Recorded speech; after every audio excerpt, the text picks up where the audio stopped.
Warne is the man, Perth is the place on a glorious sunny morning. Warne, thank you for joining us. Mate, we're going to go through some of the aspects of leg spin that you feel are important and talk about some of the principles that have made you so successful. Let's begin with the grip, because you've got a looser grip than a lot of youngsters. Yeah, I think one of the most important things is the grip is you have to feel comfortable with your grip, but as long as you're doing the basics right, you haven't got the ball too far in your palm like that, which, you know, if you have got it too close and too far in there, it's just about hard to get the ball to actually spin the ball. You need to have a bit of a gap in between there so you can actually get the leverage to actually spin the ball. So that's important. Grip is something, the actual pressure of your grip is something that you have to feel comfortable with. What I do, which not necessarily mean it's right, but it just suits me. That's one of the very important point. You must do what suits yourself, but as long as you're doing the basics right. My grip, a lot of people are taught to grip it really tight and really squeeze it and spread these fingers like that. The reason I don't like that, first of all, is if you've got it tight and tense, you're tense when you come to the wicket. You're actually coming up and you've got it tight and it's all getting really hard. I like to feel relaxed. I think if I feel relaxed doing it, then I'll be able to do what I want to do down that end. So the reason being, I have a nice loose grip. My fingers are probably a bit too close together, but that works for me. And they're very loose. It's 2 fingers down, 2 fingers up, and the ball just slots in there like that, and the thumb just rests there. A lot of people talk about how high your arm should be. We've heard people say you shouldn't be above the perpendicular and you shouldn't be too low when you release the ball. Yeah, I think somewhere that you've got too high and you've got too low. I think somewhere in between there is about where mine sometimes gets a little bit too low, but most of the time it's around that sort of area. I'm not sure what sort of degrees that is, but that I think enables me to get maximum spin from my deliveries, and also my variations. Generally my wrong and my arm will be a little bit higher, but generally my leg break will be working about that sort of angle. So I've got my run up, I'm here, I know exactly what I'm going to do. Now I start to build it up. As I get closer to the wicket here, I start to build it up and then I bowl. Pretty good cherry, just quietly too. And when you reach the crease, you talk about this explosion at the crease. This is the energy at the crease, isn't it? And where do you propel it? Towards the batsman? Well, I'm a little bit different. A lot of people, I know I'm a bit different in some things, but a lot of people, what they think about... every way there is, mate. Thanks, Mark. But what a lot of people think about is they think about a spot on the wicket. They think about certain different things. I actually think about what shot I want the batsman to play. Whether I want him to push him back and defend, whether I want to draw him forward to drive, whether I want him to try and sweep, whether I'm trying to push him back on the back foot. So that allows me to bowl exactly where I want rather than focusing in on a spot or anything like that. I think about what I'm trying to get the batsman out. I've got my plan. I'm trying to work to that plan to get them out.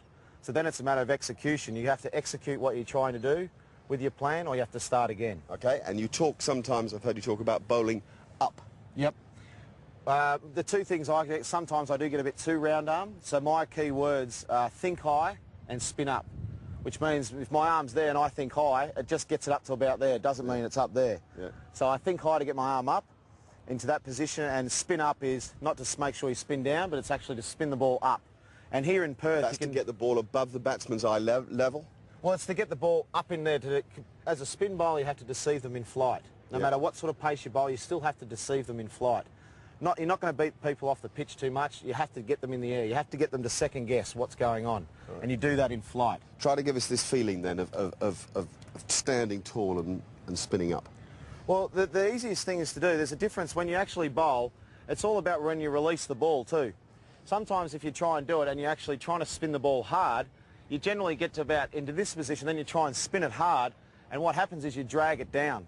So if you're trying to spin it hard, sometimes you open up like that and you drag it down spinning.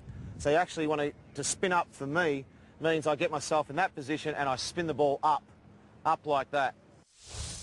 And what role does the follow-through play in all of that? Crucial. Okay. Crucial is the follow-through. There's no point bowling the ball and stopping here. This, with your follow-through and things like that, you've got your momentum with your run-up. When you've actually released the ball, it's just like any other fast bowler, any other bowler. You must make sure you follow through, and that's where your hips and everything else drive. You follow through and you come right through the ball, and everything's at the target. There's no jumping in or angles like that. It's all straight at the target, and the target's the batsman. So you bowl the ball. Once you bowl the ball, you're actually following through, all your weight's going forward. That helps you get that shape and dip and spin and all those nice things. Let's get on to the four main deliveries you've got, Shane. Firstly, the leg break.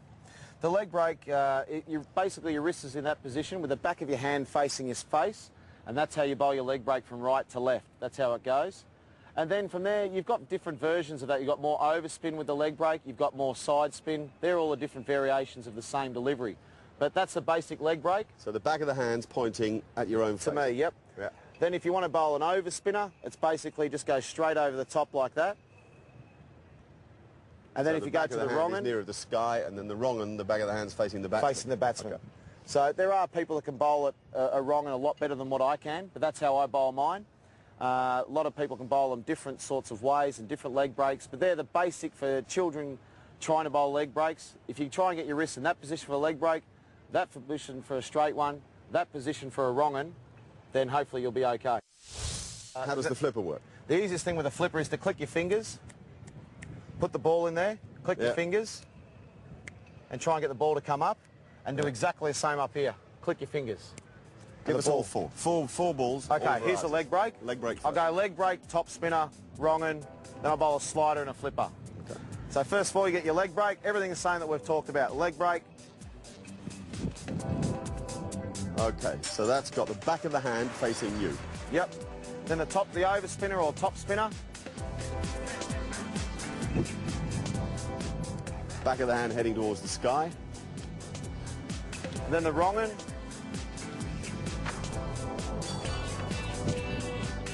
Oh yes, back of the hand facing the batsman. Slider. Slider with the seam. I'll do the seam down this way.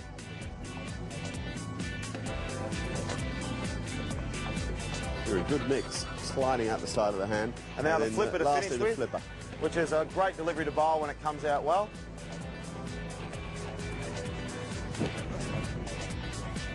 Okay, great to watch those. And just to finish, some thoughts for youngsters, because, gee, you guys get smacked over the boundary ropes too often for kids to stick with the art sometimes.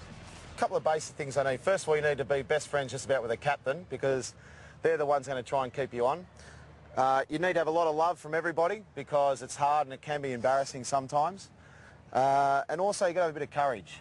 No matter what's actually happening, you've got to be able to throw it up, and getting hit for six sometimes can be fun. You mightn't like it, but no matter how far it goes, you get a chance to bowl the next ball, whether it's a different ball or whatever, you get a chance to bowl it again. So for the dads watching, just make sure you give them lots of encouragement and try and spin the ball.